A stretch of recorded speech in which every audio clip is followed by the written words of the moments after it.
Por favor, pessoal, mandem aí perguntas, né, no chat para a gente a gente continuar aqui. Eu acho que são 4h40 agora. Acredito que a gente vai até umas 5, mais ou menos. Então, temos aí uns 20 minutinhos ainda de evento. Eu vou, enquanto vocês formulam aí as perguntas, eu vou tentar. Não sei se é bem uma pergunta que eu vou fazer ao Christoph e ao Rona, mas é mais uma sensação que eu tenho aqui, né, nesse webinário, que como é interessante, né, a arte, o amor à arte, né, que envolve esses dois artistas, e a grande necessidade de expressão através da arte que eles têm, por mais que a trajetória deles seja antagônica, vamos dizer assim, né? Eu creio que o Guido já tenha saído de Cuba com uma formação em artes, ele dava aulas, né? E enquanto que o Rona é um autodidata e ele vai aprendendo ali na vivência, né, no dia a dia, dentro de casa, com os vizinhos, no roubar, né, das frutas e desvencilhar, pular muro, enfim, como ele diz, né, no drible. É assim que ele se forma, né, forma sua expressão, né, artística. O Christoph fala do preto, né, usado, né, a cor preta usada pelo Guido como algo, né, naturalmente cosmológico, e toda a importância do preto para além de uma ideologia e tal, enquanto que o Rona se conecta com o preto através do Enê que a mãe usa no cabelo, né?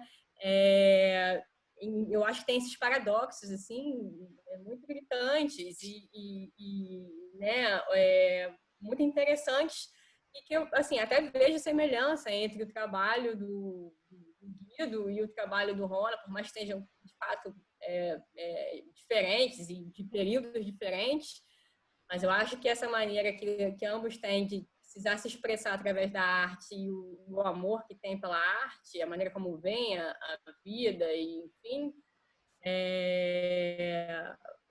acabam se cruzando nos trabalhos que eles apresentam, né? E o Christopher, eu acho que ele fala, né, que o Guido acaba encontrando um pouco essa veia africana, vamos dizer assim, a partir do exílio, né, quando ele vai a Paris, quando ele passa a morar em Paris. E o Rona já tem, né, essa vivência forte, né, na comunidade dele. Depois a gente pode falar melhor, porque Rona, parece que você foi trabalhar na Z42, que é ali no Cosme Velho, né, nessa galeria, e agora, recentemente, você voltou para a Piedade, que é, né, o lugar que Lins. você cresceu, o bairro que você cresceu, para Lins, no Lins. Ah, tá, pensei que fosse em Piedade. Para construir aquele galpão que a gente já tinha conversado uma outra vez, né? Então, que você também tem o movimento de sair e voltar, né? E eu que tenho pesquisado sobre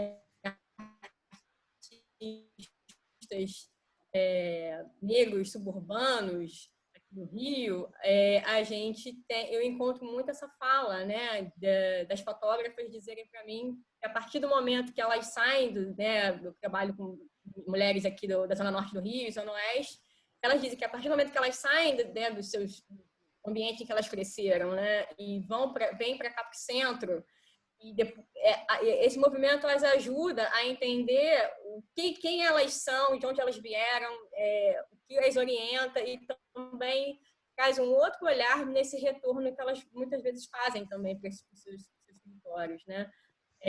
Bom, se vocês puderem comentar um pouco sobre o que eu falei, Christoph e Rona, se Rona quer começar.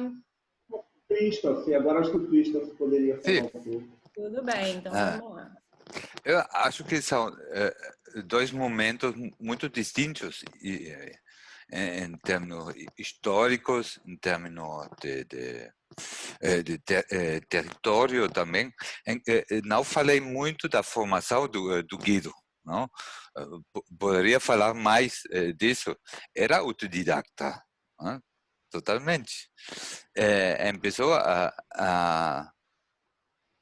o ensino das artes quando tinha mais de 20 anos. Agora, vem de uma família onde a memória da escravidão era muito forte, porque era a avó que era a primeira da família livre. Cuba tem uma história muito similar em quanto à história da escravidão.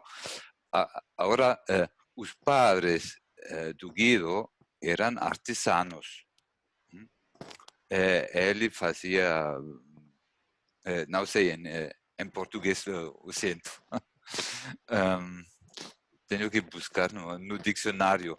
E a terceira geração, depois da avó, eram todos acadêmicos.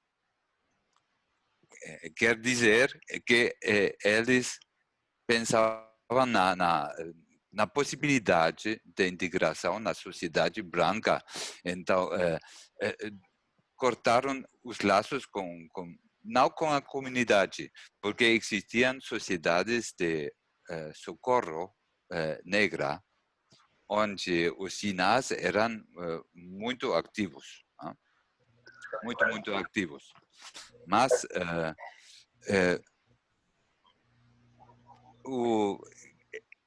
encontro depois alguns elementos similares ao trabalho de Jona. Por exemplo, o trabalho como fragmento. Estou preparando uma exposição sobre o tema do fragmento no Atlântico Negro. O que se faz com fragmentos? Novas composições. A viveza e a espontaneidade não é todo no trabalho de Jona. Ele está começando, estamos falando de momentos muito distintos também na evolução dos artistas. Quando vi o trabalho no Benin, em Haiti, o ano passado estive na Bienal de Matanzas em Cuba, organizada pela Magdalena Campos Pontes, e vi trabalhos muito similares. Em condições pobres, o que faz o artista? Tem que trabalhar com um material que está perto dele. Não vai comprar tela na tienda onde compra o Damien Hirst. Não pode. Para quê? A poesia não está no material, isso vem do intercâmbio entre artista e o material.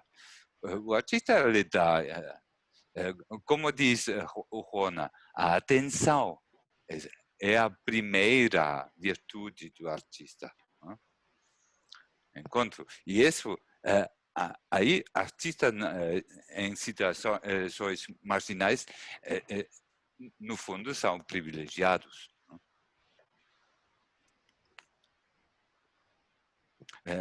Gostei muito da fala do Jona e acho que se poderia encontrar muitos contactos nesse mundo. Muito mais. Verdade. Ana, por favor. Uma coisa que me chamou muita atenção no trabalho dele é fragmentos. Como eu falei, como eu fui e como eu vou ressignificando tudo aquilo que podia partir, romper e você descartar, eu começo a partir daquilo ali a contar uma outra história. Aquilo é parte de uma história. Ela findou ali e foi descartada. Por exemplo, os vidros, espelho quebrado. Eu tenho uma série grande com espelho quebrado e adoro também ter esses espelhos quebrados como suporte para trabalhar, para pintar e a partir dali começar uma outra história. Assim como outros elementos também. Acho que é a maneira como eu consigo mais resolver as coisas do que o material. Como é que eu posso explicar isso? Aonde poderia ter a dificuldade, ou o que poderia ser uma dificuldade, eu fui sempre, ao longo da minha vida, entendendo qual era a solução, aprendendo qual era a solução. E assim como eu venho fazendo no meu processo de criar. Quando eu penso na exposição que eu tenho que fazer, eu quero fazer algo novo, mas não tenho dinheiro. Então, a tinta que eu vou usar é a nódoa do cajá. As esculturas vão ser feitas com zinco, que eu fui lá na comunidade onde eu morei, que eu A minha mãe mora lá até hoje, sou nascido e criado com isso. Todo mundo tem uma relação maravilhosa com todo mundo. Fui lá na cerca de amigos, tem muito velho aí, fui pegando aquilo e incorporando no trabalho. Foi o trabalho que eu levei para o LLC, cara. Sim. Eu acho que você falou da locomoção, né, dos artistas. Muito bom o que você falou, Christopher. É muito bom. E aí essa locomoção que a Thaís falou, de se locomover pelo seu território, eu faço isso muito. Quando eu retorno para o Lins, na verdade eu não retornei para o Lins. Na verdade eu sempre estive no Lins, eu nunca saí da Boca do Mato. Eu fui ao Cosme Velho, passar um tempo e observar. Quando eu observo tudo ali ao meu redor, aquilo também, claro, me traz uma inspiração, mas automaticamente eu me conecto com as minhas referências lá atrás, que são essas pessoas que eu falei. E aí eu começo a ter um contato com mais pessoas, com mais artistas, e vi que todos falavam com muito amor e paixão daquilo que eles produziam ou daquele artista que a influenciava. Então, eu começava a criar um trabalho a partir dali e eu falei, eu quero fazer mais máscaras como eram as da Folia de Reis e fazer isso de outra maneira, dar outro significado. Quero escrever mais sobre o meu território, sobre o meu quintal, sobre o espaço aonde eu circulo, porque eu acho que para entender o todo ou se comunicar com toda a arte tem esse poder, né? Olha nós aqui, é entender o seu espaço. E quais são os movimentos também que o seu corpo busca? Quais são esses lugares também que você quer levar o seu trabalho? Você pode não querer enquadrar, você pode não querer levar para dentro de uma galeria, você pode querer expor numa favela, expor na rua. Essa circulação e essas possibilidades desses não lugares, né, que não seriam lugares lá, mas lá não é para expor. Eu já fiz trabalho dentro de uma cela de detentos. Uhum. Para mim, tudo isso é um aprendizado, tudo isso é uma relação muito do corpo, de levar o corpo, de entender um outro território, circular para um outro território, permitir que o meu corpo saia, que a minha arte também saia, de algo que eu saberia que seria um caminho certo. Não, você vai expor numa galeria. Ah, bacana, sim, mas se eu quiser fazer uma performance num presídio, se eu quiser criar uma exposição para a favela, a partir dessa minha relação e montar essa exposição na favela, por que não pode? Posso. Eu sou esse artista, eu sou livre. Se não tiver ninguém que vai dar apoio, que vai ajudar, não tem problema. Eu aprendi ao longo da minha vida a ir tornando possível, do jeito que dá, desviando da cerca de arame farpado, me equilibrando com as duas latas, e aí você vai avançando. Eu me sinto avançando, que eu digo, não é com pressa,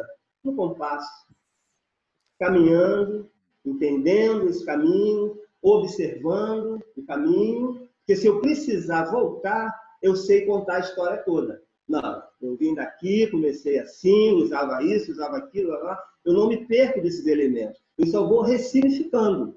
E aquele olhar que eu tinha do menino, que olhava e achava tudo bonito, hoje virou cenário, hoje virou história, virou peça. O menino ainda continua curioso, mas a pessoa, né, o artista, ele já está prestando atenção que a arte é uma ferramenta de poder. Então eu vou falar dessas pessoas que me ajudaram a formar a minha história, a minha base, entendeu? Que alimentaram, que já nascia ali em mim, a minha relação com o candomblé, a minha paixão pela dança, sabe? A minha relação com as crianças da comunidade.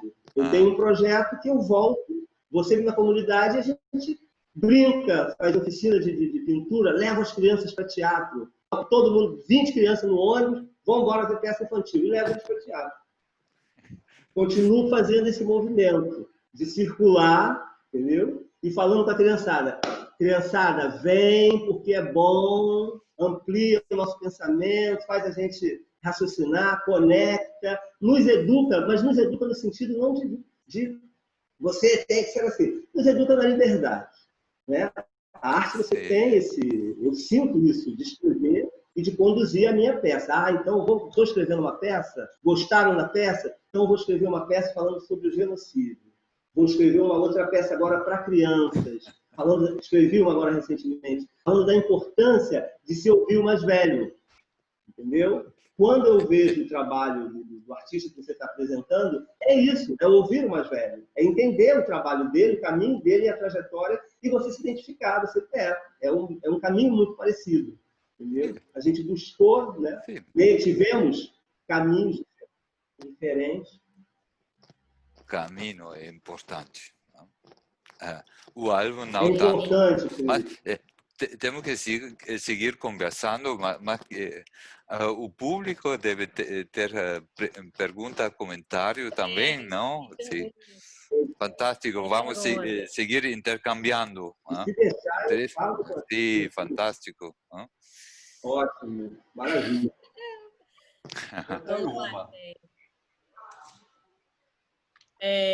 Bom, tem algumas perguntas aqui, muitos elogios ao trabalho do Rona, ao Rona como artista, também ao Guido. Vamos lá. O Napê Rocha queria saber do Christoph se ele acha que é possível fazer uma leitura do mito de origem do culto Abacuá na pintura do Guido, como se faz em relação ao trabalho da Belkis Ayon, por exemplo. Ele queria saber também um pouco da recepção do trabalho do Guido no território cubano, recepção e circulação. Christoph, da Joana Maza, ela também gostaria de saber de você se é possível você falar se há, e em caso positivo, como se dá a influência da produção intelectual da Martinica na produção do Guido. Deixa eu só fechar aqui, que eu acho que tem mais pergunta para você. O Leonardo Reis, uma pergunta para a organização aí do webinário. O Leonardo Reis está perguntando se é possível formular uma pergunta oralmente. Deixa eu ver aqui. Rona, para você, tem uma pergunta, né? Uma pergunta não, né? Mas o Marcelo está dizendo. Thaís, oi. Desculpa, sobre... O Léo escreveu aqui que vai fazer por escrito. Talvez antes de passar para o Rona, possa deixar o Christoph responder. Né? Não, tudo bem. A gente vai ter uma extensãozinha aí do tempo, então, né, Maurício? Vamos avançar um pouco, que eu acho que tem bastante perguntas, né? E o pessoal está querendo também ouvir mais o Christoph e o Rona. De repente a gente vai até umas 5h15, né? Avança uns 15 minutos e aí a gente vai também tentando dar conta das perguntas, mas o pessoal já sabe que a gente tem esse teto a princípio. Só aproveitando aqui a pergunta da Gabriela para o Christoph, ela gostaria de saber sobre a musicalidade na obra do Guido. Aí assim a gente fecha, né? Eu acho que eu não perdi nenhuma pergunta aqui. Assim a gente fecha as perguntas para o Christoph e terminando a gente passa para as perguntas ao Rona, certo? Maravilha, Thaís. Vamos lá. Empiezo eu? Ok, a primeira pergunta, estou lendo outra vez. O mito de origem do culto Abacuá na pintura do Guido Ginás. Acho que não é possível, porque Guido não estava interessado na parte religiosa. Para ele escolhia os símbolos, em parte porque dizia o círculo separado em 4 partes, com os olhitos em cada parte, não?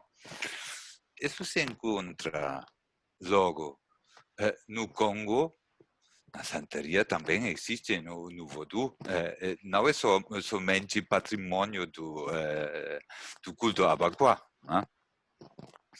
E ele não conhecia, ele fez a pintura, os dibuixos nos anos 61,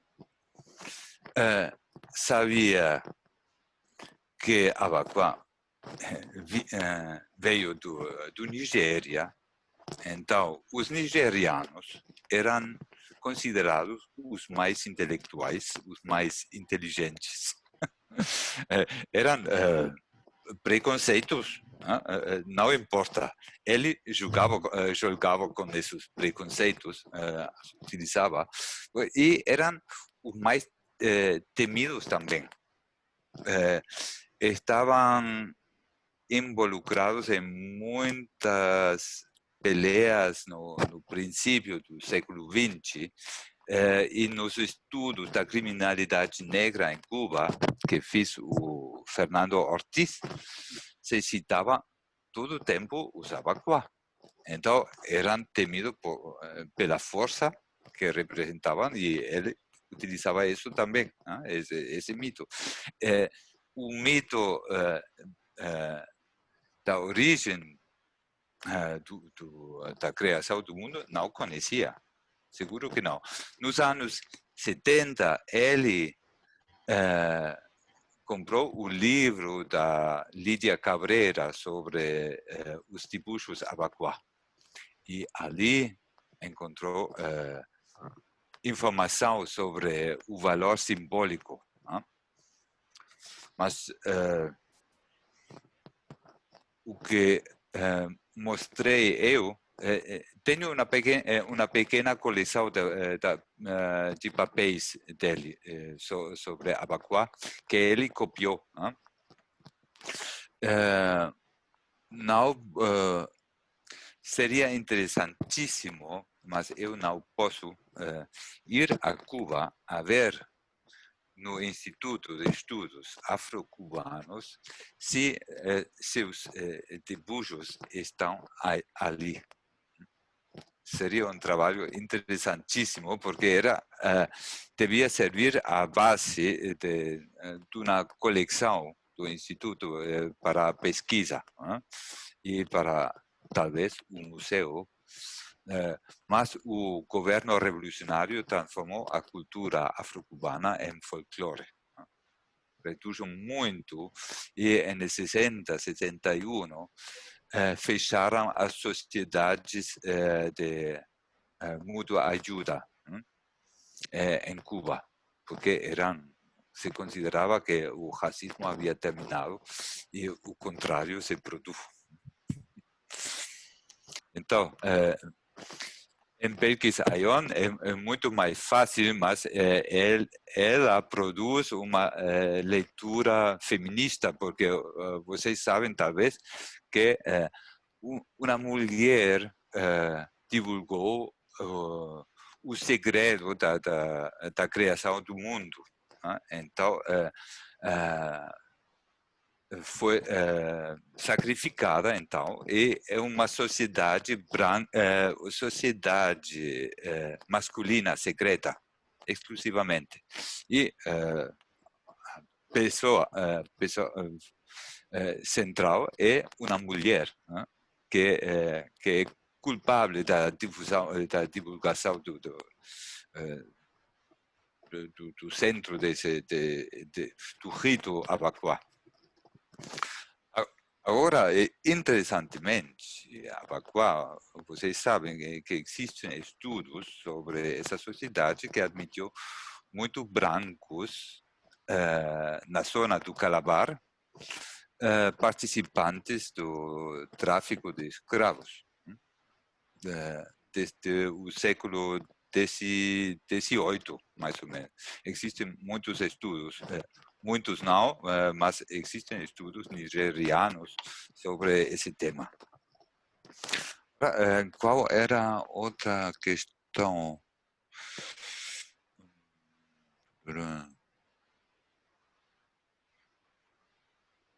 Teve uma a recepção do trabalho do Guido. Bom, o problema é que ele saiu em 63, em meio do fervor revolucionário.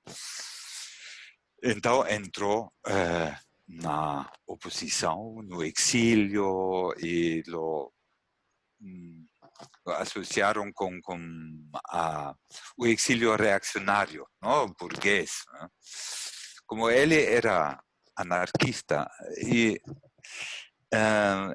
começou num movimento anarquista em Cuba, antes da Revolução, nos anos 40.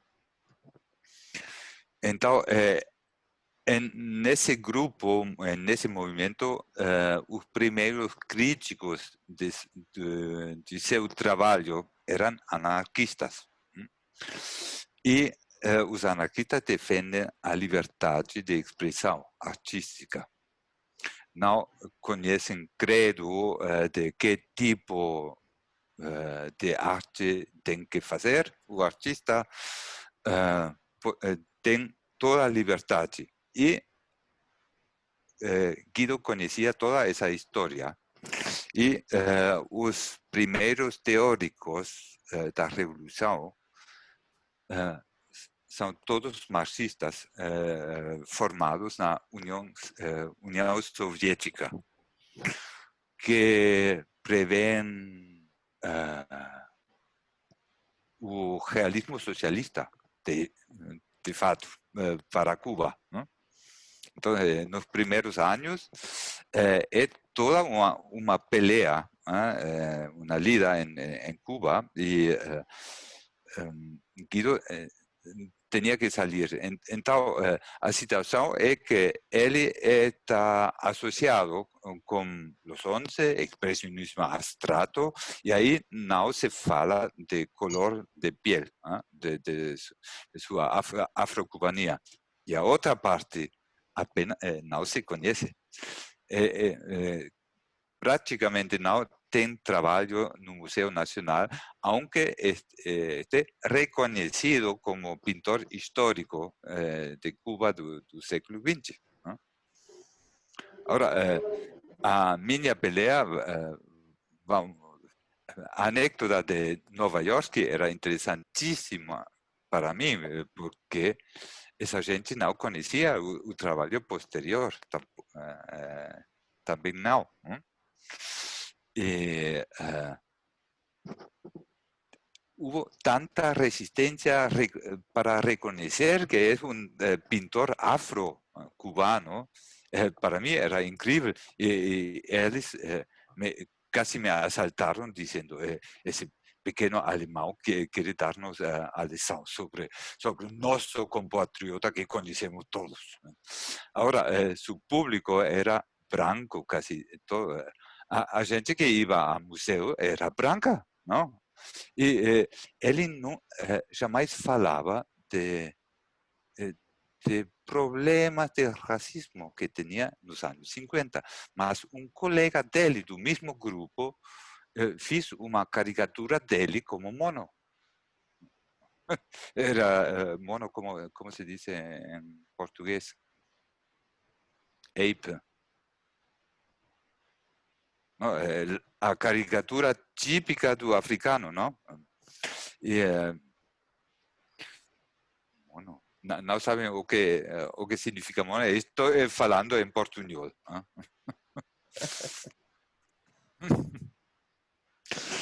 Então, essa é a situação. Estou tratando de conseguir uma exposição para seu centenário, seu ano de nascimento em 23, e vai ser problemático, muito problemático. Não sei onde. A gente... creio a situação de um pintor como Guido, demasiado conhecedor das artes ocidentais, para não suficientemente exótico. Não? Tem que ser exótico. Último exemplo que tenho é um pintor que se chama Frank Walter. Vou escrever o nome. Onde está? No chat. Para todos.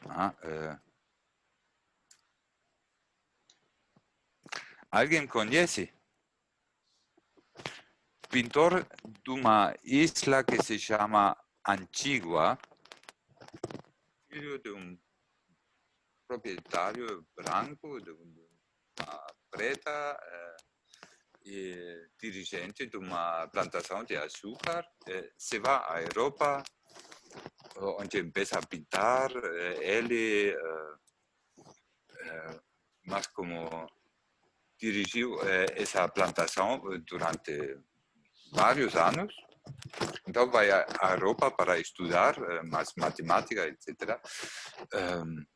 Encontra o racismo atualmente muito interessante para a população alemã. Um negro resistente, né?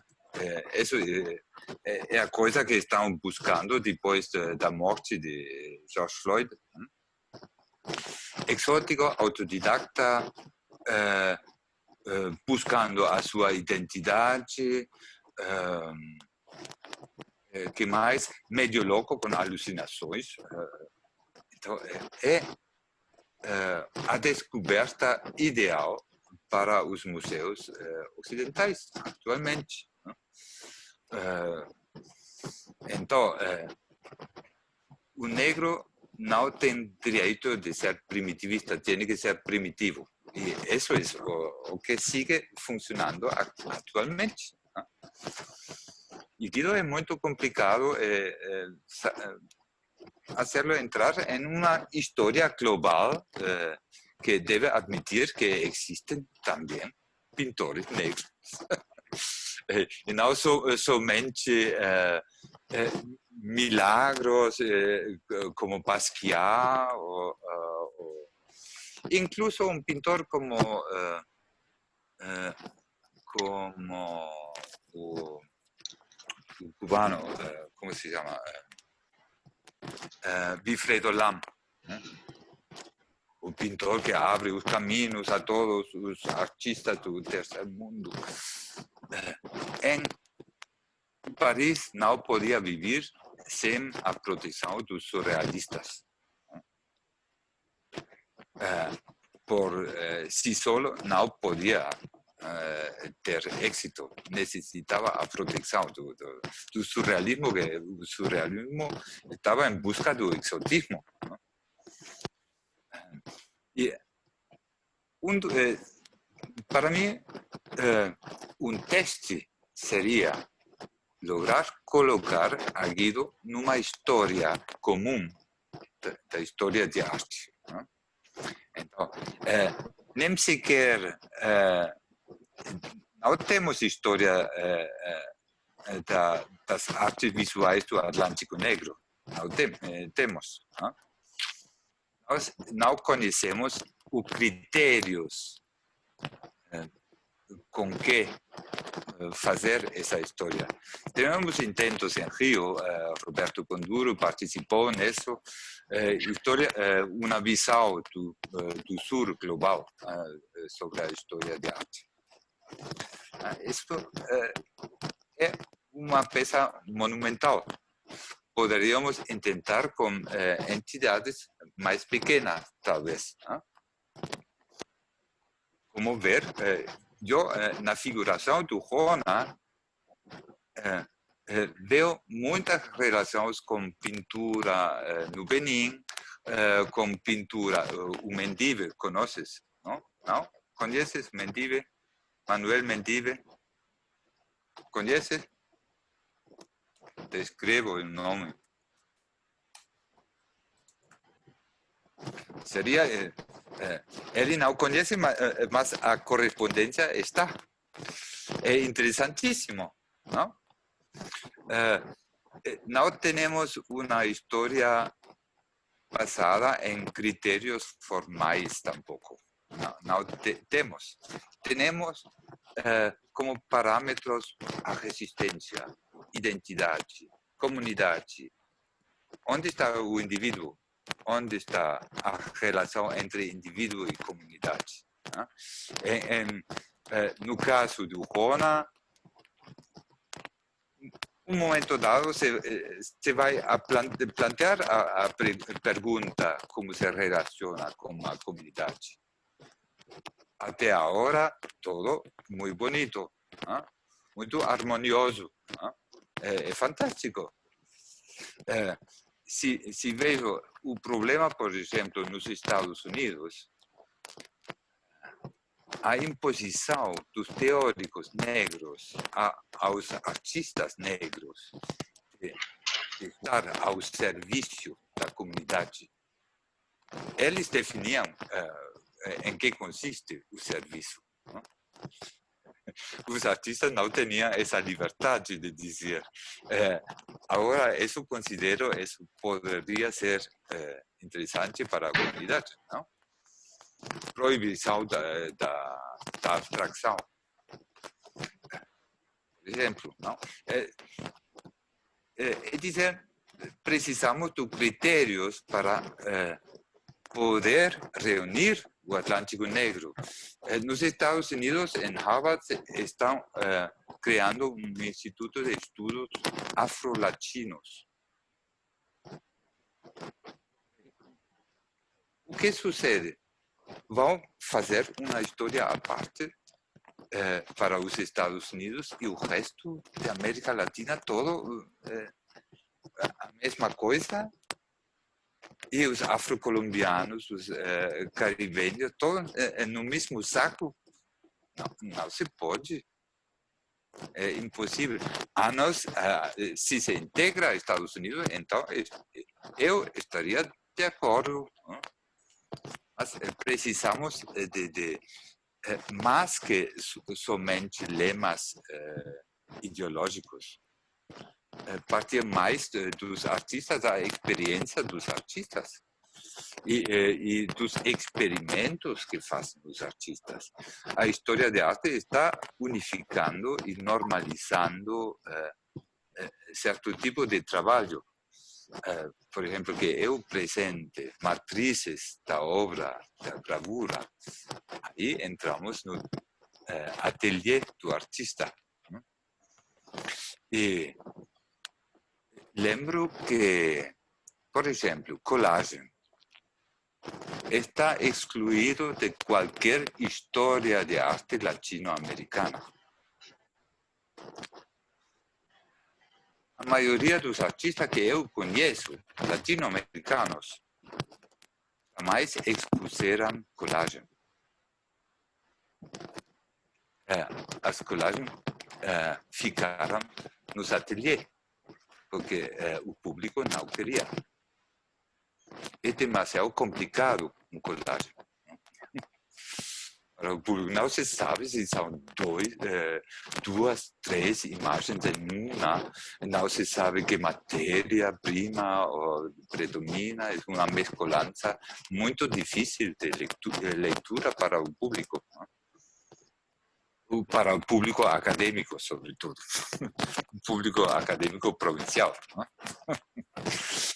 Para um público menos prejuiciado, é muito mais fácil. Como o Ronald disse, com as crianças se pode fazer qualquer colagem, mas não se mostra em exposição. Eu poderia fazer uma lista assim, de nomes de artistas latino-americanos que quiseram expor collagens. Não os deixam. Simplesmente não podiam no modernismo. Muito interessante isso. Atualmente há uma renovação da temática, mas é muito interessante que a América Latina jamais construiu uma história de arte sobre essa técnica de heterogeneidade, de materiais, de imagens, de distância, de enfoque, de muitas coisas. Queriam uma história modernista. Modernista e logo acusam a Europa de ser modernistas e imperialistas. Isso não funciona. Não logramos uma história de verdade se mantemos esses prejuízos. Mas é muito contente falar com um artista que simplesmente explica o que faz, a prática. Não se toma em conta nessas histórias. E termino porque estou acaparando a palavra, monopolizando muito. Imagina, Christopher, tá ótimo. Depois a gente vai tentar voltar para você responder a pergunta da Gabriela, que é sobre a musicalidade na obra do Guido. E a Joana Maza também gostaria de saber se há e se houver, como se dá a influência da produção intelectual da Martinica na produção do Guido. Antes a gente passa tentar responder essas perguntas para a gente depois que a gente ouvir as respostas aqui do Rona para as perguntas que foram feitas a ele, né? Além dos vários elogios aqui, Rona. Vou começar com a pergunta mais fácil. Influência da Martinica? Uma isla não tem influência. Pode citar os nomes em que pensa. Estou pensando em dois nomes. Aimé Césaire,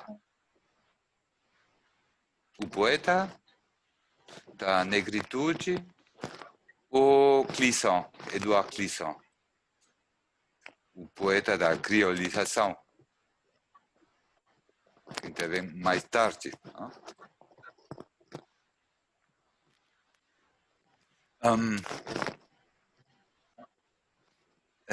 Guido conhecia a Clisson. Ele parecia muito parisino. É parisino demais.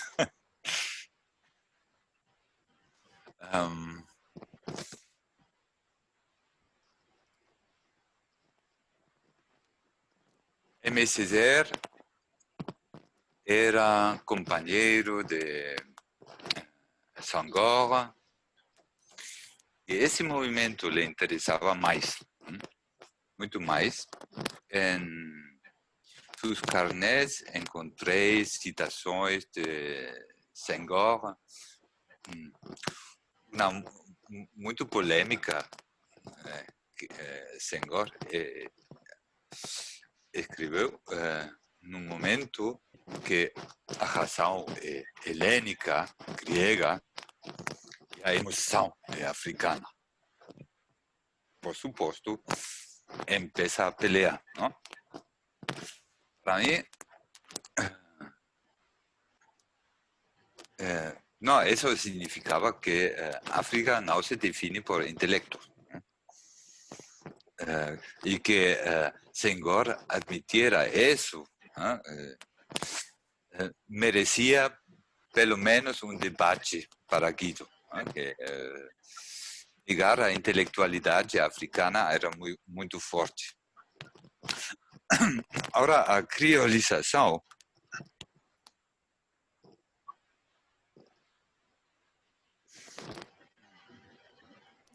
que nunca leu de verdade a Clisson. E Clisson não é leitura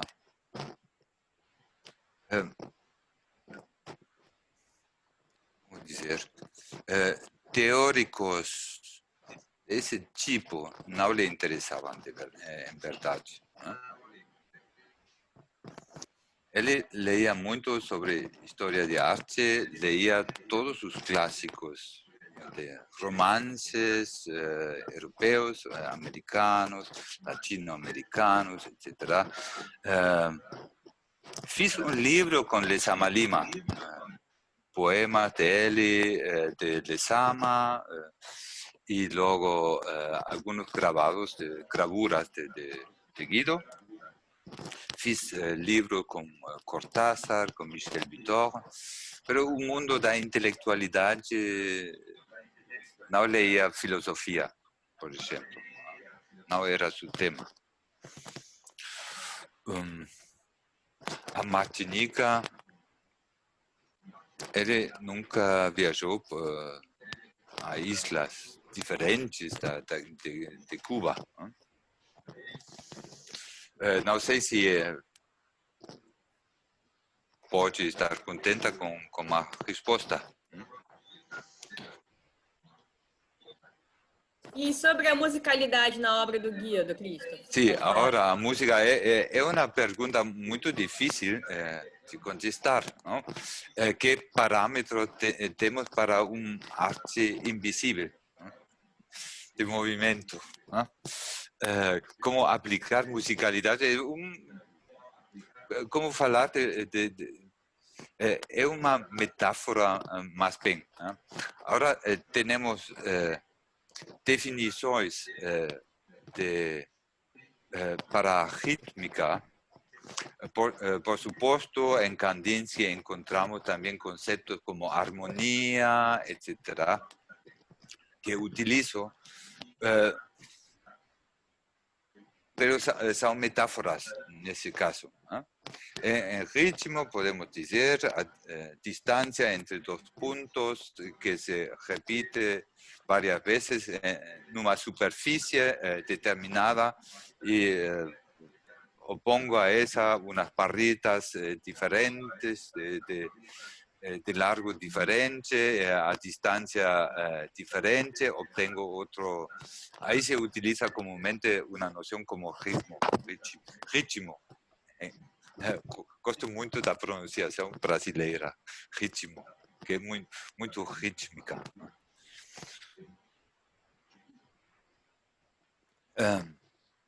Bueno, Guido aprendeu algum instrumento musical. Começou com piano, depois o clarinete, e tocava em bailes populares quando jovem. Ele dizia sempre que não tinha ritmo para bailar. Era um dos poucos cubanos que não sabia bailar. Notamos, mas na pintura isso não quer dizer que na pintura era impossível aplicar conceitos rítmicos. E Octavio me perguntou quem foi essa pintora.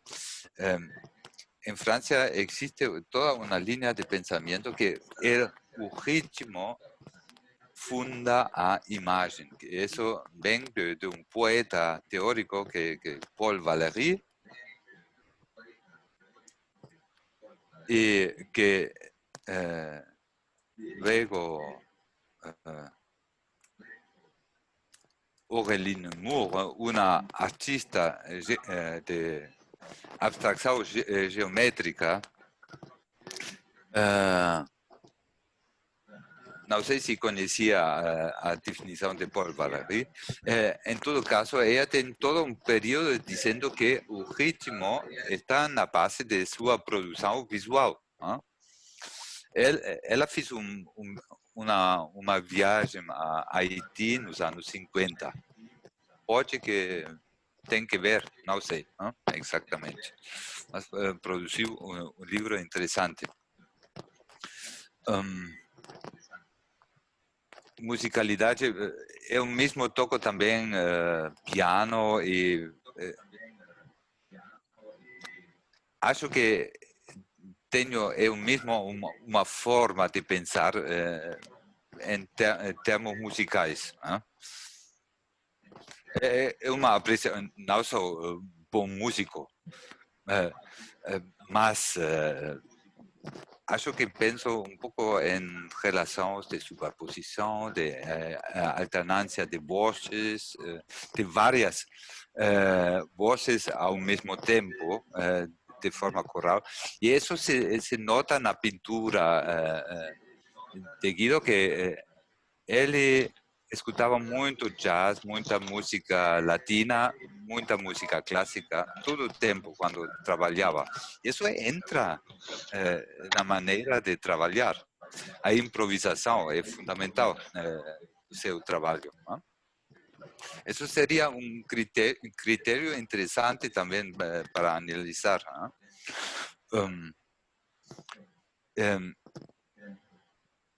Creo que isso se pode explicar com termos musicais, digamos, a maneira de composição.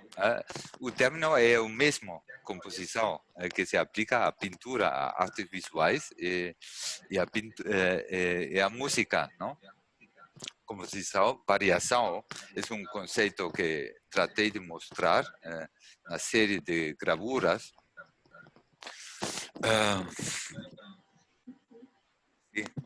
Poderia citar, é um tema muito complexo. Admito que o uso que faço da musicalidade a vezes tem certa facilidade porque sempre se associa com África. Então, cito musicalidade, então tenho a África a meus pés, mais ou menos. Não?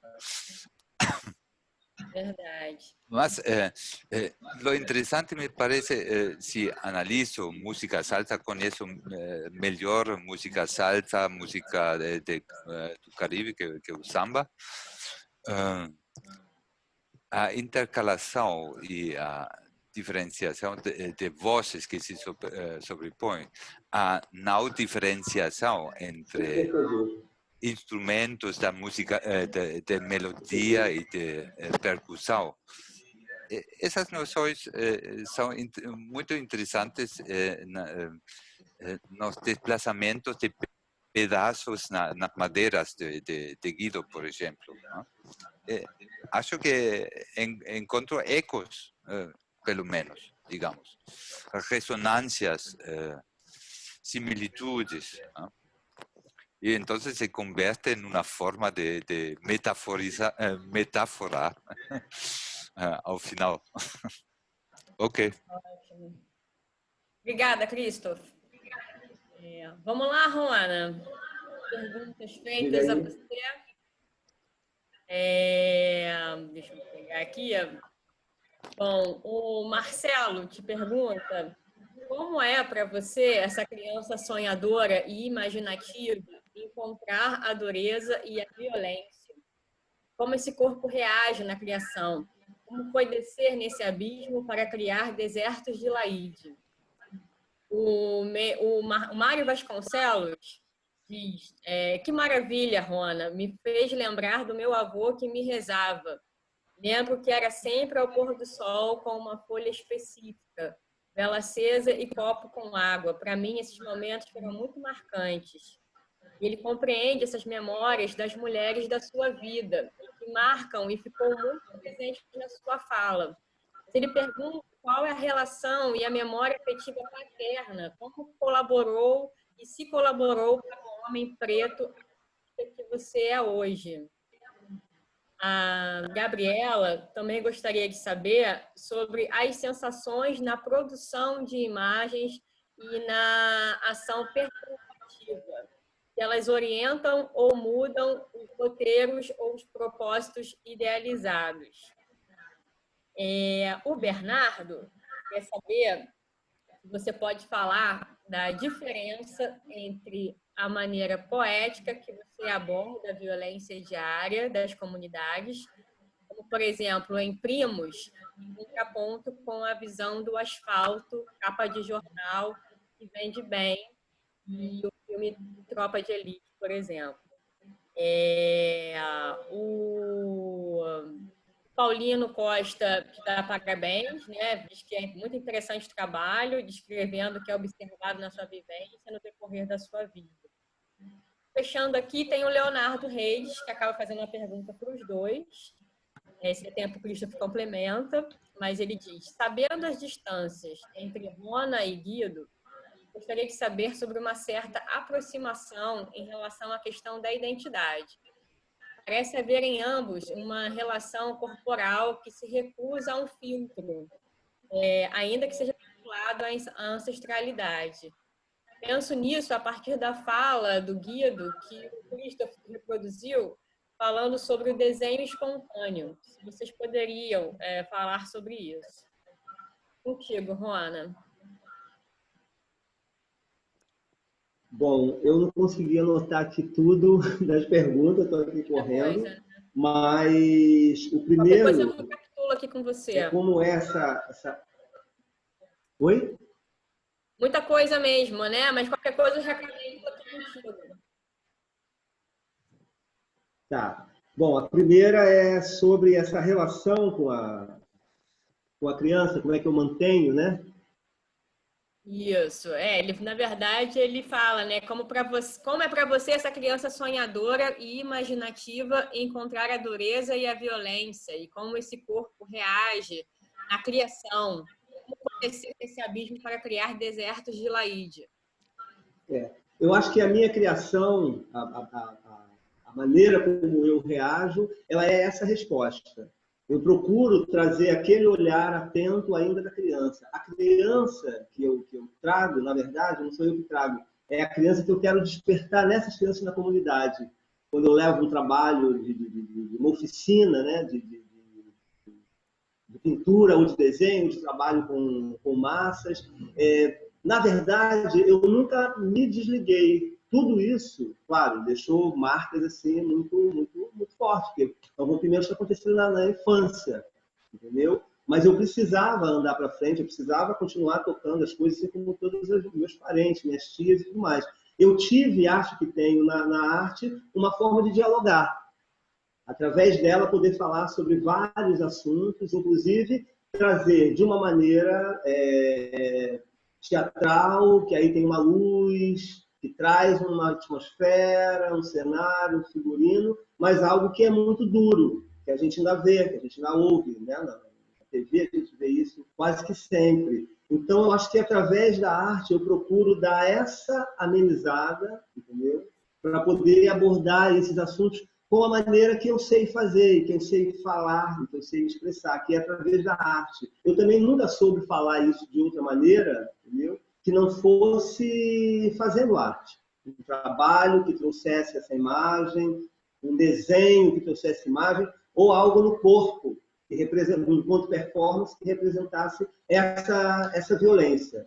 Eu procuro não perder esse lado, essa conexão com a criança, não só a criança, eu quero manter viva em mim, mas como acessar a essas crianças da comunidade nesse retorno, em que eu estou na comunidade, me faço presente, e através do teatro, através do desenho, eu vou dividindo com eles e aprendendo ali com eles mais ainda a se expressar também. E todos eles também têm outros questionamentos. Eu consegui, através da arte, canalizar, desenhando, pintando, usando os materiais. Muitos deles, quando a gente faz oficina, quando a gente faz depois uma roda de conversa, aquilo descontrai ele tanto, eles brincam tanto com a imaginação, que brincando, desenhando e ilustrando, eles trazem, às vezes, questões que eles estão passando, que eles estão querendo falar. Eu entendo, é como se eu me conectasse mesmo, como me visse, né, lá atrás e tal. Então, eu uso a minha arte nesse sentido, em retornar até essas crianças. E a partir da infância, da relação com a infância deles, brincar com a minha arte, usar a minha arte como essa ferramenta de expressão, entendeu? E poder continuar, né, falando sobre essas questões de maneira diferente. Quando a peça infantil, quando eu escrevo a peça infantil, aí é totalmente o universo infantil. Quando eu faço uma outra exposição, que era dos primos, aí eu falo da violência na pré-adolescência, 14, 13 anos, mas eu uso outras simbologias para disfarçar. As pipas que sobem, na verdade, são esses corpos, né? É como se fosse a ideia que você tem de morrer e do corpo se desprender e subir. Então, essas pipas que sobem, elas têm uma outra ideologia, uma outra forma de expressão. Até mesmo porque vão muitas crianças na minha exposição, uma parada que me surpreendeu muito. É a quantidade de crianças que vai na exposição. E aí isso começou a aumentar mais. Aí eu comecei a acionar cada vez mais em mim uma maneira de, através desses encontros que acontecem na galeria quando eles vão visitar, de criar dinâmicas e trabalhos já criados para que eles pudessem interagir. Porque, ainda que venha a violência, tem momentos ali que eu cito uma brincadeira de infância que eles vão chegar e vão se identificar e vão querer interagir com a obra. Então, sempre tem uma, duas ou até mais obras que eles possam interagir. Como eu brincava, né? Sabe? Você passa uma infância, principalmente nas comunidades, entre riscos muito grandes. o tempo inteiro. Eu sei o que é isso, eu vivi isso. E esses riscos menores, como atravessar o muro de cerca de arame farpado, é a maneira como eu encontro de driblar algumas coisas para ele ali, mas falar de uma narrativa, de uma travessia, da gente ir tornando possível usando a criatividade, para ir mudando. Porque é duro você viver numa comunidade onde você está brincando e de repente tiroteio, você não sabe para onde correr, está distante da tua casa, pode ser atingido. Como é que você fala com isso com essas crianças? Eu não posso também levar o trabalho para o lado poético e lindo, que é maravilhoso. Mas eu também mostro os riscos que há ali. Quando levo os trabalhos de zinco, entendeu? O risco que ele tem é o trabalho. Eu procuro explicar para eles. Isso aqui o Rona fazia de carrinho, brinquedo com zinco, mas eu tomava muito cuidado para não cortar, porque o zinco cortava. De lidar também com alguns riscos que você não tem como você evitar. Você, numa comunidade, entendeu? Acontece um tiroteio, acontece uma ação violenta, né? Como é que se lida com isso? O teu amiguinho do lado morre, uma bala no peito. Como é que você fala isso com essas crianças? Ou como é que você não fala isso? Elas não falam sobre isso? Elas podem até não falar, mas elas ficam imaginando o que isso... Como é falar sobre isso? Como seria falar sobre isso, né? Depois eu vou falar do trabalho primo. Do trabalho primo tem um trabalho assim, que fala dessa certa violência, que é um trabalho que fica no chão, e as crianças fizeram naquilo ali um brinquedo. Interagiram de uma maneira que era para interagir, mas eu vou explicar isso lá, que tem a ver com outra pergunta do Bernardo. Tem a pergunta sobre a memória afetiva paterna, né? Que colaborou para o homem preto e artista que você é hoje. Pois é, isso é a base. Isso é minha base. Isso é minha mãe, isso é meu avô, isso é minha avó, isso são os vizinhos. Isso é a ideia da coletividade, de se cuidar daquele terreno aonde você mora, cuidar daquela água da fonte. Isso eu estou falando dos anos 70, né? Para você ter aquela água límpida na sua comunidade, para você poder usufruir dela, beber, cozinhar, tomar banho, né? Daquela quantidade de árvores frutíferas que você pode ir lá e colher aquelas frutas e levar para sua casa. De você saber que o seu filho está fora do seu quintal, mas o outro quintal onde ele está é da sua vizinha, que você conheceu a mãe, que você conheceu a avó, que você sabe quem é, e está lá ouvindo a história daquele senhor de 90 anos, que reúne as crianças para contar de tempo antigo, né? Então, você cria uma proteção mútua. Todo mundo se olhava e se cuidava. Minha mãe ia na rua, precisava ir no mercado, pedia a vizinha para tomar conta da gente. E aí da gente se não obedecesse a vizinha, entendeu? Você estava com algum problema, imagina eu, que era uma criança agitada, de repente eu amuado. Vamos levar esse menino para rezar, que esse menino tá bom, tá? Ele não é assim? Aí levava lá na Dona Joana, na Dona Maria, lá no alto do morro, para poder rezar. E ela já conhecia você, sabia teu nome, entendeu? Já olhava, já via alguma coisa ali e te rezava e te benzia. Então é esse cuidado, esse cuidar de si e do seu próximo ali na comunidade, onde todos corriam risco, onde todo mundo passava o mesmo perrengue. Se chovesse, era goteira dentro de casa, então os vizinhos se juntavam para poder consertar aquele telhado. É a água que aquela senhorinha de 70 e poucos anos, faltava água na casa dela, e ela pedia a gente para carregar. Nem pedia, às vezes, a gente mesmo chegava e fazia. Porque era um cuidado com o mais velho, uma proteção com o mais novo. Isso eu só aprendi e vivi dentro de uma favela. Eu só vivi isso dentro de uma favela. Esse compartilhar, dividir a sua comida, dividir a sua casa.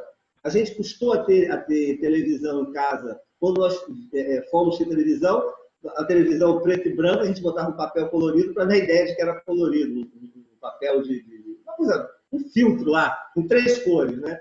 Viraram cinema, lá em casa. E meus filhos todos, a gente sentava e ficava lá encantado na frente da televisão, mas não deixava de brincar. Então, isso de você compartilhar, de você dividir, de você proteger, isso é muito dessa galera, entendeu? Eu aprendi isso muito na minha família. São valores, entendeu? Que foram passados de geração para geração. A gente tomar a bênção do mais velho, entendeu? Perceber os problemas todos, você já de alguma maneira, você encontraria na sua caminhada, e aí o teu pai já experiente, teu tio já te preparava para você já ficar firme, entendeu? E depois você vai crescendo e começar a entender as diferenças sociais, a desigualdade gritante, mas aí você tem em você a tua fonte, o teu olho d'água lá atrás, tua mina d'água, para você continuar bebendo aquilo e se alimentando. E atravessar, continuar seguindo. São conselhos. Antigamente a gente recebia, os mais velhos sentavam para te dar um conselho. E você tinha que sentar e tinha que ouvir. Isso eu entendia como um cuidado. E até hoje, todos os conselhos que o meu pai me deu, os mais velhos, meus mais velhos me deram, continua servindo para a minha vida toda. Esse momento agora mesmo que a gente está atravessando de pandemia, de isolamento, de uma série de coisas, eu só não adoeci, entendeu? Mentalmente, e não perdi a condução do caminho que meu pai me preparava. E porque a gente viveu momentos que eram momentos difíceis na vida e no dia a dia, e que a família, a vizinhança, os parentes se uniam para a gente tentar atravessar aquela situação, todo mundo junto. Então você aprende a lidar com isso, você aprende com essa dificuldade. Não é tem que ser forte o tempo inteiro. Você tem que ser forte o tempo inteiro. Não tem. Tem momentos que você realmente fala, caramba, sabe? Mas você aprende. Então, não, peraí, eu sei como fazer. Se eu vou passar um período agora, que é um período difícil, que eu vou ter que ficar sem vender trabalho, não vou conseguir vender trabalho, não vai ter trabalho, eu tenho que guardar o meu dinheiro, eu tenho que economizar. E a gente fazia isso, economizava no alimento. Boa administração não é falta e não é se contentar com pouco. É saber lidar e trabalhar com o suficiente. E se tem mais, dá para compartilhar, dá para dividir? Então vamos dividir e vamos compartilhar. Isso tudo fez parte dessa formação. Isso tudo eu aprendi com essa galera, que é a galera preta, que é a galera que, entendeu? Que estava ali junto, que passava, que ouvia os ancestrais, que trazia consigo a vivência, a experiência, os dribles, entendeu? De driblar as dificuldades. Aí vem o quê? Vem a força espiritual também. Vem a crença no teu orixá. Tem um orixá, tem um santo, tem um guia. Então vamos rezar para São Jorge, vamos pedir para Ogum, vamos pedir para Exu. Você aprende a lidar com essas energias também. Como essa senhora que rezava, né? Esse menino não está legal, vamos levar esse menino para rezar. Há todo um cuidado espiritual, mental, físico, emocional, entendeu? De trabalho também, de carreira também, de vida, né? Eu pensava em ser bailarino, porque eu gostava muito de dançar. E a minha mãe, talvez, entendendo que aquilo ali estava muito distante da nossa realidade, ela falou, não, isso aí é para você e tal. E eu só fui fazer dança muitos anos depois, né? E até isso, você escuta, né? Aquele cuidado para quando você sair daqui, porque eu vivia naquele território criança, nos anos 70 até, eu comecei a trabalhar na cidade, num quilombo, vamos colocar assim. Então nós tínhamos ali tudo que a gente precisava, a água, o alimento, os amigos de infância, todo o apoio necessário para se viver e se crescer em comunidade, e aprender com os mais velhos e continuar passando para as crianças. Quando eu pego toda essa relação da infância minha e com essas crianças agora, que aí, claro, tudo se tornou mais violento. Pai trabalha fora, mãe trabalha fora. Você não tem mais a companhia da mãe ali, como era naquela época. A gente ficava com os pais, o pai saía, a mãe ficava lá, a gente brincando, ciranda, todo mundo. Não tem mais. Mudou tudo. Entendeu? Como é que eu agora, né, com outro entendimento, nesse mundo, nessa vida agora, nessa contemporaneidade, faço esse retorno, que não é um retorno, é só olhar os passos que você deu e voltar lá e sentar com essas crianças e conversar. Olha, eu cheguei lá no futuro. O futuro é mais ou menos assim. Voltei agora e vim aqui conversar com vocês e vamos ver o que vocês têm para dizer, o que vocês estão achando, sabe? Diálogo. Continua o mesmo diálogo, uma outra forma de dialogar. Hoje eu sou essa pessoa mais velha para eles, com uma outra forma de contar a história. com uma outra forma de falar sobre possibilidades de transformação, de ressignificação, de se atravessar um caminho, né? Eu aprendi nessa passagem da perda dos primos a atravessar um caminho de vida. Depois é que eu fiz disso formas e meios de me expressar enquanto artista. Mas na época eu não sabia que eu era artista. Eu me expressava e queria me expressar. Nessa fase, né? Até os 15, que é onde eu conheço o teatro, né? Vou fazer o curso e isso amplia. Então eu penso nisso. Eu penso que é esse universo que eu vivi, que eu entendi, agora se voltando para essas crianças com uma outra linguagem. Sou agora, talvez, esse outro senhor, né, mais velho, que não vai dar o conselho, vai ouvir o que elas querem, porque muita coisa mudou. As crianças estão lá, entendeu? Elas estão cheias de coisas para oferecer, para dar. Vamos ouvir o que essas crianças têm para oferecer, ao invés de chegar, vou te dar isso, não, vamos ouvir. Como é que você vai explicar para aquele menino que dança maravilhosamente bem, que ele não pode fazer balé, para aquela menina que ela não pode fazer teatro, entendeu? Aonde é que estão esses artistas, essas crianças? Sabe? Toda vez que você pensa, e que eu penso... na minha época, né, ia sempre alguém lá para levar um projeto, para as crianças e para os jovens. Eu fui pintor de parede, tenho muito orgulho de ter sido pintor de parede, meu pai era pedreiro, meu avô também. Mas eles iam lá e ofereciam curso de eletricista, curso de manicure, nada contra mesmo, todos os profissionais. Eu tenho amigas que até hoje trabalham no salão, abriram salão, mas e os artistas também? Como é que você vai falar para aquele menino que desenha que ele não vai expor, que aquilo ali não é para ele? Eu ouvi isso, né, da minha própria mãe. E não era por uma coisa de maldade, não. Talvez, na inocência dela, na falta de informação, ela quisesse proteger. Você vai se machucar, isso aí não é para você, tá. Eu tinha os meus sonhos, entendeu? Como é que você lida com essas questões? Eu acredito que quando eu retorno, na verdade, eu não retorno. Eu estou ouvindo o que eu ouvia dos outros mais velhos. É uma roda que gira. Só que você vai falando com outra linguagem. Você vai usando outras ferramentas. Se a arte hoje pode ser essa ferramenta para mim, junto a eles, e falar de um universo infantil, aonde eu descubro a arte, de como ela foi importante para mim. Se isso servir, ser bom para de 10 dessas crianças, ou 20 dessas crianças para 4, 5, já é maravilhoso para mim. E já é maravilhoso também continuar também esse mesmo processo, ainda que isso demore, ainda que isso seja doloroso. É como eu falei antes, é por onde também eu quero que a minha arte circule. Ana. Por onde eu acho que eu posso me conectar enquanto artista.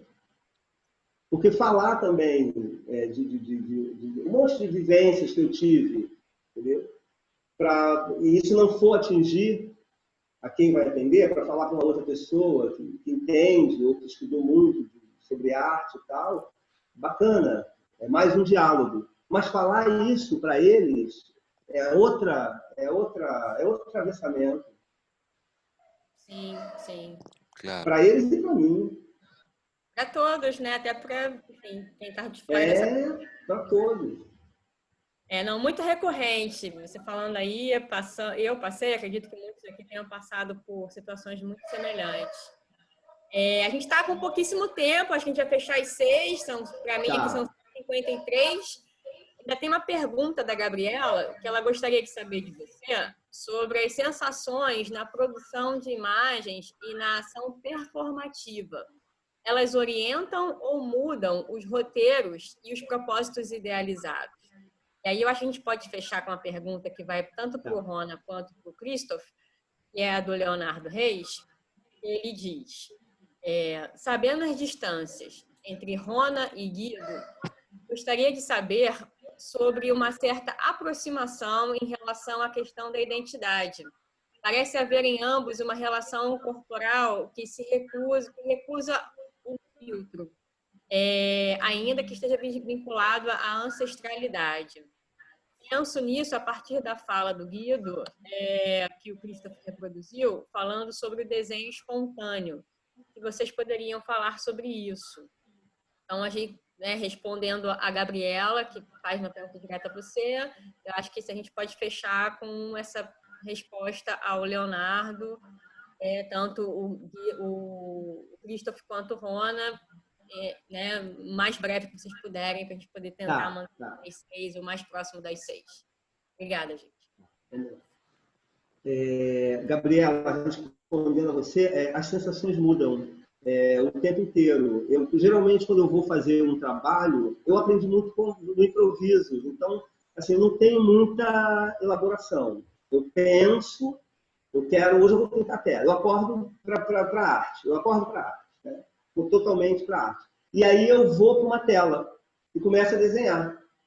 Aí o título, às vezes, me traz a ideia já da performance que eu estou ali pintando. Estou criando uma história enquanto eu vou pintando. Eu largo aquela pintura e vou para o quintal e começo a dançar.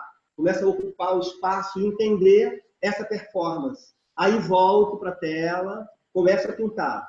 Aí daqui a pouco a história começa a se formar. Aquele personagem que eu estava pintando agora ele tem um corpo. Ele tem uma maneira que ele se movimenta e tal. Aí eu vou para o papel e começo a escrever. Como pode acontecer de eu escrever um título? Vou escrever uma historinha aqui. Aí boto um título lá, e caramba, esse título é legal. Aí vou para a pintura. Ou vou para a dança. Então, assim, as sensações, elas me atravessam o tempo inteiro. Eu posso estar sentado, almoçando, e aí eu olho para o prato de comida, olho para a cor que está ali e percebo que aquela cor da beterraba, cara, eu preciso arrumar uma cor de beterraba. Aí eu largo tudo que eu estou fazendo, pego a beterraba, esfrego ela no pano de prato e deixo ela ali. E vou criando, vou almoçando, vou olhando e a parada vai fluindo.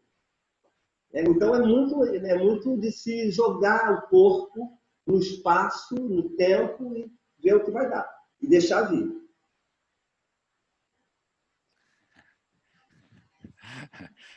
É isso. Ok. Agora é para nós dois, né?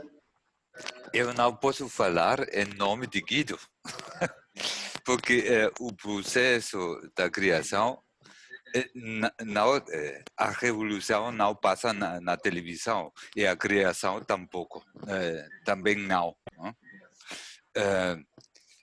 Agora, acho que um pintor autodidacta tem mais liberdade que que um artista acadêmico. O passo é o seguinte: a criança tem muita liberdade quando pinta, quando fazem um dibujo. Pode ser maravilhoso, pode ser muito repetitivo. Agora, quando uno empieza a aprender rudimentos de uma técnica, um futebolista é o mesmo no fundo. Para as crianças tem um futebol muito pequeno, é muito fácil. Logo passam ao profissionalismo e tem que usar um futebol muito pesado, muito duro, e voltar a fazer o mesmo com a mesma liberdade. É muito difícil ao princípio. Aí entra a relação entre técnica e liberdade. E a acadêmica bloqueia muito, pode bloquear. Antes de um pintor tem que liberar-se de muitos preconceitos acadêmicos para voltar a produzir. E, bom, acho que os pintores do chamado movimento modernista, quando se inventou o expressionismo abstrato, era uma liberação. Quando se inventou o cubismo, era muito acadêmico no fundo, mas ao lado inventaram novas formas, como a colagem, para sair da rotina academia, sempre existia esse momento. Logo, acho que precisa de muita mais disciplina um artista que trabalha com a improvisação, ou como automatismo, como inconsciente, porque um tende a repetir muito as mesmas fascinações. Né? É muito difícil escapar a isso, a não repetir a uno mesmo. Né? É muito difícil. Por isso necessita mais disciplina, no fundo, que um artista com seu programa e suas definições que logo aplica. Né? Está muito bom, mas a chispa não está. O fogo falta. É verdade. E é verdade. Eu sempre sentia essa. Controlar a si mesmo para evitar a repetição. Isso é muito difícil. Né? Aí está o trabalho de verdade. Né?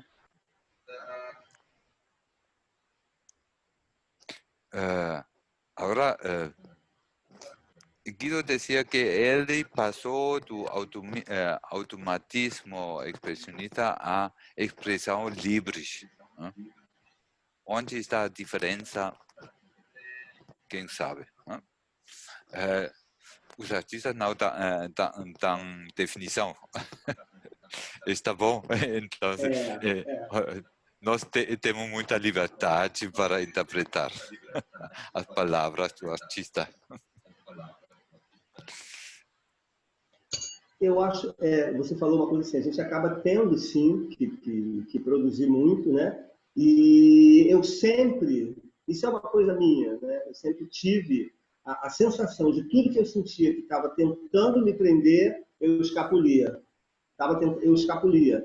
Porque eu queria descobrir e desbravar o próprio caminho, usar os próprios materiais, entendeu? As tintas que não se misturavam entre si, o material que não era adequado para a lona, a espátula é uma grande companheira minha, eu adoro pintar com espátulas, eram materiais do meu entorno. E romper com isso tudo, para mim, me dava essa sensação de eu estou trilhando o caminho que eu quero. Então, se eu me machucar, se eu me arrebentar, eu preciso ter a certeza, entendeu?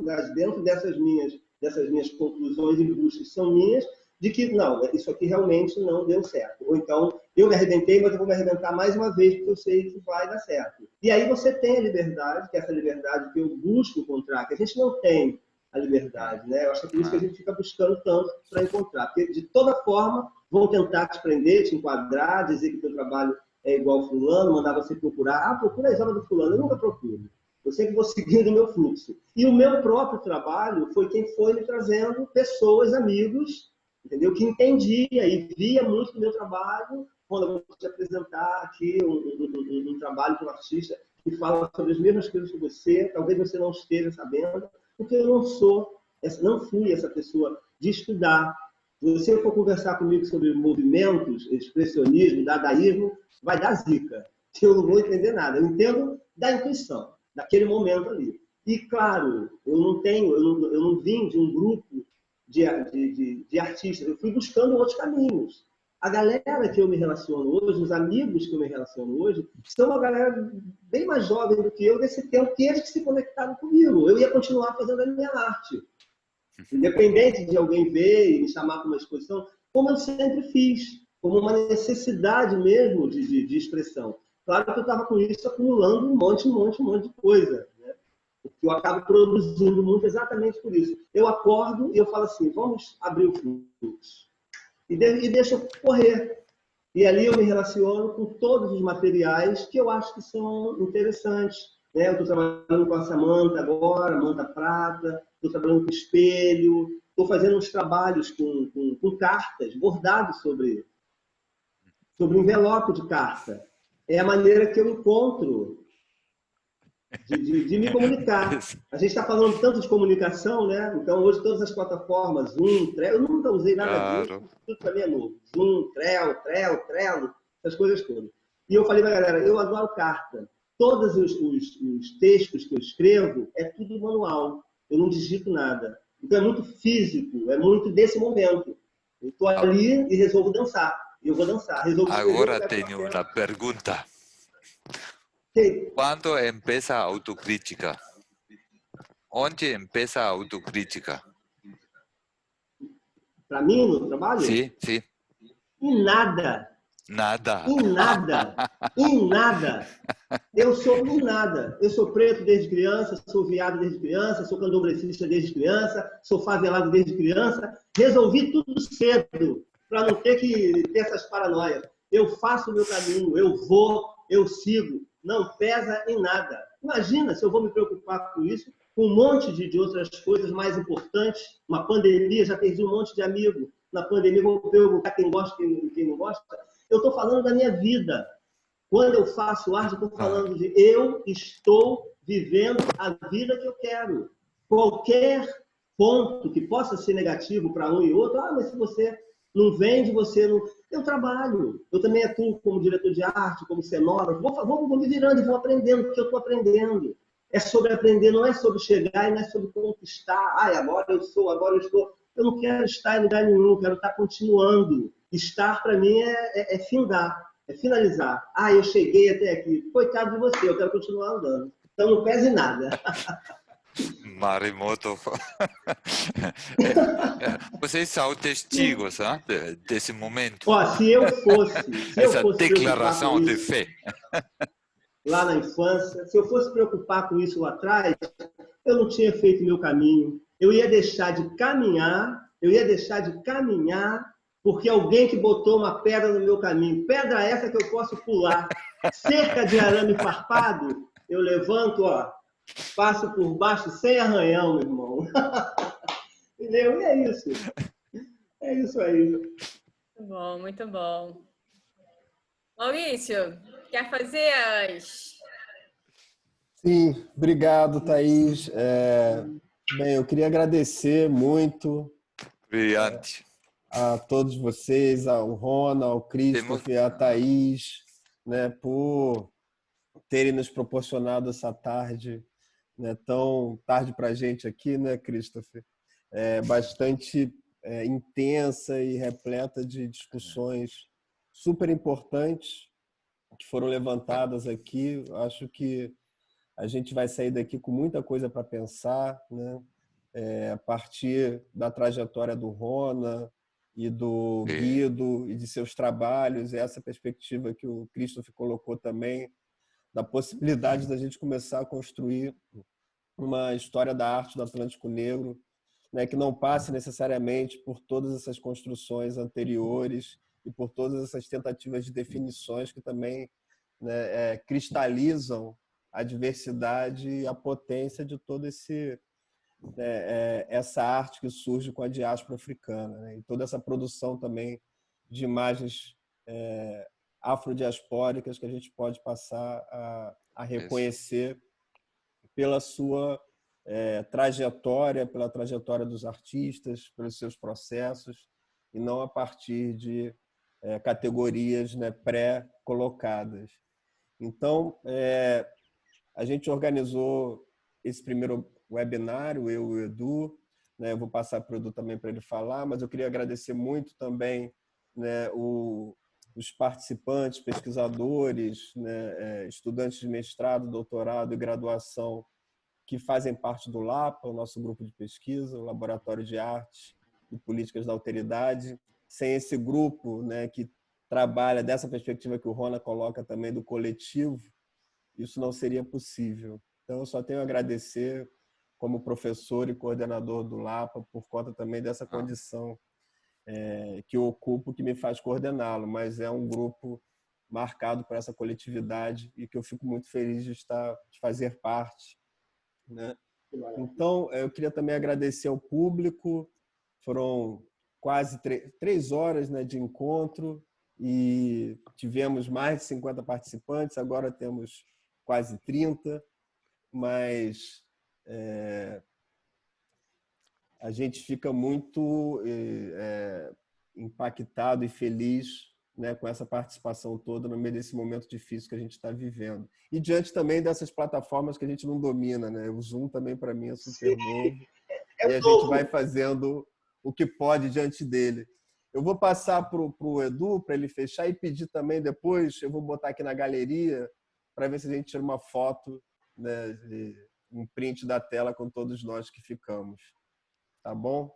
Então, Edu, Muito fecha, bom. por favor, e vamos abrir a galeria e tirar essa foto. Posso dizer? Claro, Christopher, por favor. Rona também. Temia que já estavam fechando a sessão. Obrigadíssimo para o debate, a apresentação, a conversa com o Rona. Temos que seguir falando, Sim, né? Intercambiando. E preciso ver a obra de perto, né? E a pessoa também. Sim, né? vamos. Sim. Certamente. Nós estamos aqui no... Obrigado pelas perguntas, algumas muito difíceis para mim, né? E a ocasião para progressar na aprendizagem do portunhol para mim. Christopher, a gente que agradece. Estamos nesse momento virtual, mas espero que em breve a gente consiga estar presencialmente se encontrando, de preferência no quintal terreiro do Rona, vendo as obras dele lá. Onde seja. Muito obrigado, Christopher. Obrigado, Thaís, pela moderação fabulosa. Excelente. Queria também agradecer. Até pronto. Tomara, Cristo, o próximo seja aqui, em carne e osso, todo mundo junto. Mas... Tomar uma cervejinha depois, né, gente? Por favor. O importante que hoje foi uma tarde, o Rona falou em fluxo em algum momento, foi uma tarde, apesar de tudo isso, do confinamento, foi um fluxo de energia muito interessante hoje, muito rico, e só agradecer a presença dos convidados, do público, todo mundo, foi um grande prazer organizar esse fluxo de boas energias aqui. E continua assim, né? Continuaremos. No Rio. Sim, certamente esse é o início de uma conversa. Nós vamos continuar intercambiando essas experiências e essas trocas, né? Christopher, Rona, né? Todos nós necessário, vamos... é muito necessário. Certamente. Então, gente, tá aqui estamos aqui na galeria. Até muito pronto. Vou tomar um chopp agora. Sim, exatamente. Edu consegue dar um print? Até pronto. Um grande abraço a Rio. Um grande abraço a todos. Aí, beijo, tá aí. Rolou foto? Peraí, Rona, até pronto. Espera um pouquinho, Christopher. Só um pouquinho, estamos fazendo uma foto. Sim. Uma foto, gente. Falam todos juntos? Uma foto, ó. Aí, um prazer, grande prazer.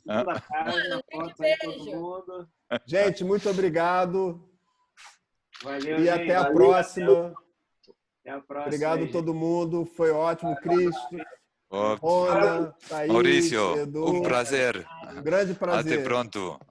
Até pronto. Tchau, tchau. Valeu. E tchau, Edu. Obrigada, Edu. boa noite. Boa noite, gente. Super obrigado. Boa noite. Valeu, galera. Tchau, gente. Obrigado, Wallace. Valeu. Obrigada, Wallace. Okay. Obrigado, Wallace. Tchau, galera. Tchau, Edu. Tchau, galera. Tchau, Cris. Obrigado, Cris. Sim. Obrigadão mesmo. Pronto, temos novas do Atlântico Negro. Por favor, né? Ok. Maravilha. Valeu, gente. Tchau, valeu. Pronto. Tchau, gente. Foi ótimo. Muito bom. Obrigado. Até pronto.